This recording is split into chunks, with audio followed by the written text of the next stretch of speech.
Ние све избркавме. А ова за Ние се што е добро викаме дека не е затоа што е подобар од нас. Да. И викаме бе него бива, тој ваков е таков е, не знаеме ни да си ги цениме нашите луѓе и си Така ги е. бркаме.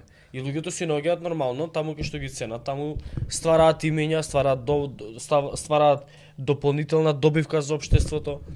Ама ние не сме тој ков. Не знам дали може би постои, меѓутоа ја не знам дали постои друга држава кај што може да седите дома да земате плата и велат дека не постои институција државна, буквално државна институција кај што нема луѓе, голем процент што седат со години дома земаат плата. И тоа била приказна години наназад. Не само сега, да речеме за ова. Години наназад, дали јавни предпријатија, дали други установи, дали не знам министерства и така натаму, тоа е прво недозволиво. Срамно е и жално е визави тие што работат, нели честно си ја заработуваат платат, а земаат иста плата. Да. Значи апсолутно. Иста плата, тоа мора прво да се ревидира, веднаш да се прекине, не да се отпуштат. Имаше и порано таква некоја иницијатива која беа запослени во влада, па се скенираше ситуација и така натаму. Мора тие да се ангажираат соодветно на своите компетенции. Значи не можеш ти да седиш во Но некој никој не министерство. донесе закон. Да. Предпоставам дека Да. се ова што сте ставиле вие тука ќе го само предложите како законско само решение. законски, никој не веле, меѓутоа тие треба да работат и треба да се прераспределат таму кај што има дефицитарен кадар. Не може вие да во некое министерство, не може министерство да има повеќе вработени од потребно што е. Во Хрватска на времето, еве кога бев на таа едукација да се надоврзам, во бивша зграда на ИНА во Загреб беа сместени 3 министерства во една зграда. Ние овдека не може во една огромна зграда едно министерство. Значи толку е тоа превработеност. Тоа е страшна работа. Мора пред се да се ревидира кој седи дома, кој работи честно поштено, да им се даде шанса да работат, ако нека си заминат, што сакат нека работат, не може да ги плаќаме ние од наш джеб. Второ, во однос на вработувањата, апсолутно треба да се стопира 4 години. Минимум 4 години треба да се стопира вработувањето во министерството, во администрацијата и така натаму. Исто и треба да се поведе сметка како се полагат тие испити за државна јавна администрација и тука на времето многу тешко се доаѓаше до такво нешто. Сега нешто гледам многу лесно се добиваат такви можности. Вработувањето, она што го потенцираме, здравство, образование, службите на безбедност и така натаму, и културата би ја ставиле тука, затоа што мислам дека многу се уназадивме последните години во однос на културата. И тие луѓе ни замина. Немаме културни работници, не може ни да се вработат.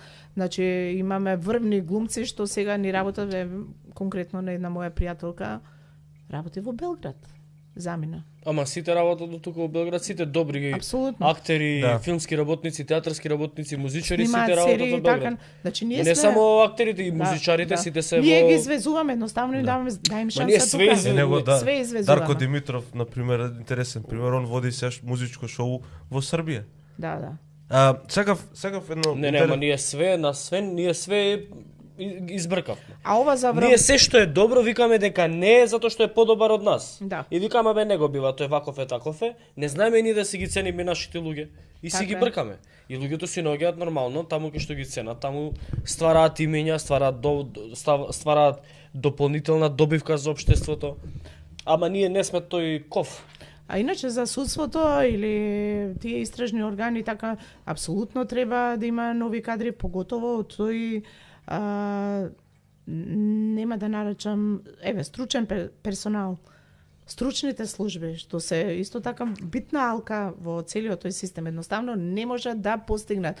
И затоа ние постојано кога се зборува за нешто за судство, сите велат да кривични предмети вака онака, никој не ги гледа оние со години заглавени други предмети, граѓански права, имотни права и така натаму, што со години им стојат во некој фасцикли, не може никој да ги реши, нема доволно кадар. Едноставно. Не стана збор само за суди, каде овој другиот стручен кадар. Да. Споменавте, интересно, 4 години мораториум на вработување на луѓе во јавна администрација. Нели мислите дека во држава како Македонија тоа би било за вас како политички субјекти, коалиција, контрапродуктивно, имајќи во предвид колку луѓе можеби чекаат вработување во јавна администрација или мислите дека Ама чекаат од големите партии мичо. Сега е моментот клучен за прекинување на тие процеси кои што реално уназадуваат државата, можеби ќе биде болно, нели? Има луѓе кои што чекаат да се вработат во јавна администрација, но веројатно тука треба да се Тие што чекаат да се вработат во јавна администрација, тие се поддржувачи на големите партии кои што тоа го прават. Тие што имаат како докторката Андоновска, има понуда која што е искрена и која што произлегува од граѓаните. Они немаат како партија ветување кон членовите ќе ве вработиме од администрација. Они имаат ветување дека нема да ги вработат од администрација и дека ќе стат мораториум на затоа што работат во корист на граѓаните, не на партиското членство. Ама тоа е исправна политика. Значи ако сакаме да одиме во пропаст, нема проблем, ќе вработуваме. Така овие вработиле вкупно 130.000, ај ќе вработиме уште 130.000 и што после тоа. Значи никој не е задоволен. И тие не се задоволни. Не се задоволни. Тие што работат во јавна администрација не се задоволни. Се, луѓето завршиле некое образование, ја не знам кое задоволство е да седиш само да земаш плата, да не си нешто да напредуваш, нешто креативно да покажеш и така натаму.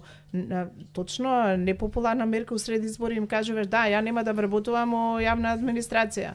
Као што викаш ке зголемам придонесот тоа што рековме за здравствено осигурување на 13% од 7,6 и некој ќе рече што им е на овие, сите со некој популизам сакаат повеќе нели да добијат гласови, не кажуваат отворено ние нема да вработуваме, ќе качиме придонесот за здравствено, ама види ги ти долгорочните после бенефити од такво нешто. Ако сакаме да бидеме држава, не може ние само со популизам кој како дојде, популизам да дојдам на власт, а после пропаст после мене, мислам тоа е стандардно што го прават политичките партии со тие ветувања или овие за расфрлање со вакви онакви плати, нереални плати. Значи, на граѓаните да пресудат. Оно што малку разбира, треба да навистина да се замисли дали ова исправна политика. Тоа е исто кога ова да речеме мораториум на вработување на времето имаше во однос на средни стручни образованија. Имаш кадар ваков и ваков, после викаш да 4 години ќе има прекин, нема да има такво и такво насока во стручно образование. Тоа се единствено исправни политики, се друго води кон некој, да речеме, нелогичности. Сега да прашам за образованието. Да. Велите уписна политика соодносно потребите на општеството и бизнис секторот, ова прв пат го читам у програма, по програмата можеби на Груевски 2011. То прв пат тогаш се воведе такво воведување проверка на минимум знаење кои треба да го поседуваат учениците и студентите. Краткотрајни обуки за преквалификација и доквалификација соодносно потребите на бизнис секторот, обезбедување на услови за подмладување на високонаучниот кадар, ограничување на бројот на ученици во паралелка на максимум 24. Негде има 40 деца, негде има 0, или 2 или 3. Така. Создавање услови за продуктивна и функционална инклузија на ранливи групи, креирање систем на професионална ориентација на учениците, редефинирање на задолжителното средно образование. Ајде да почнеме од позади. Ајде. Да ви кажам, да ви објаснам што значи тоа редефинирање на задолжително средно образование. Ние имаме задолжително средно образование. Меѓутоа, прво е многу скапо, второ задолжително е реда ради за да имате некоја диплома што ништо не ви служи утре. И предлогот е да задолжителното 4 годишно задолжителното средно образование да чини помалку пари и да биде попродуктивно, да биде стручно пред се, може да биде 3 годишно, меѓутоа може да биде и 2 годишно. Прво, државата ќе заштеди, второ, ќе излезат кадри кои што се неопходни на пазарот на трудот, тоа што го зборуваме, немаме никаков кадар. Тука мора да се заштеди задолжително, ако нема квалитет, џабе ви е задолжително. Да. Значи, тоа е како затоа почнав позади. А она што друго сакам да го кажам во однос на таа функционална инклузија што треба да биде, што е рак рана на многу семејства. Значи, ние сега имаме задолжителна инклузија во училиштата, во основното образование, меѓутоа таа не е функционална од причина што една сензорна соба не го решава проблемот. Вие мора да имате одредени кадри од типот на дефектолози, психолози и така натаму, што ќе работат, педагози, што ќе работат со тие деца. Сега е нефункционално. Тоа се сведува, недоволно имате кадар да работи со тие деца, да тие можат навистина функционално се вклопат во образовниот процес. Мора да биде функционално, затоа што ние тие деца сме ги внеле во еден да речеме стандарден систем на образование, а не сме створиле услови. Сензорната соба не ги ствара условите. Мора да има кадар што ќе работи поединечно со секое дете.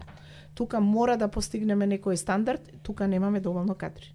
Значи, ни дефектолози, тие исто се поделија по гранки, едните се за едно, за друго, за трето, немаме дефектолози, немаме педагози, немаме психијатри, а имаме многу дечиња што треба навистина да имаат функционална инклузија.